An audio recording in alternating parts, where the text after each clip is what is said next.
Dans le fil de discussion, dans le chat, beaucoup parlent des JO, donc je voudrais qu'on amorce ce sujet puisque théoriquement, officiellement, c'est l'été prochain.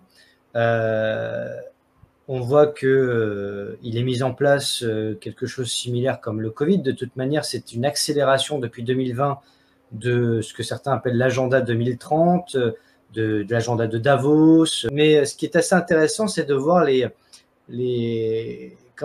détails de cette organisation, avec notamment la reconnaissance faciale pour la première fois en Europe, premier pays d'Europe pour la France qui adopte le modèle chinois, le QR code, sans compter tout ce qui va être mis en place d'ici là, parce que on imagine des passes, des zones secteurs, etc.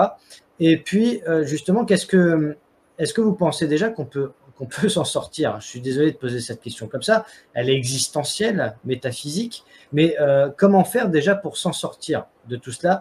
Donc, qu'est-ce que ça veut dire s'en sortir? Encore une fois, comme je l'explique dans mon livre sur la troisième partie, moi je n'ai pas de solution collective, parce que le collectif est le groupe est la somme d'abord des individus, et dans le totalitarisme, il y a une régression psychique de groupe, de foule, de masse.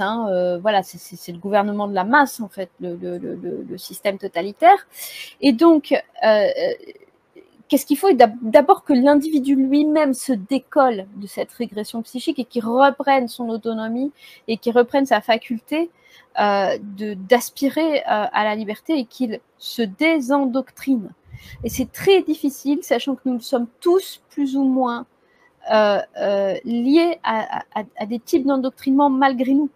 On se le rend compte. Moi, je fais la traque pour moi-même même des produits de langage que je pourrais, malgré moi, desquels je pourrais être imbibée. Donc, c'est très compliqué. On a affaire à des sortes d'endoctrinement sectaire, et donc ce qui se passe, c'est que pour certains, ils ne le verront que quand ils l'auront sous les yeux, vraiment, le dommage, la destructivité à laquelle a mené cet endoctrinement sectaire.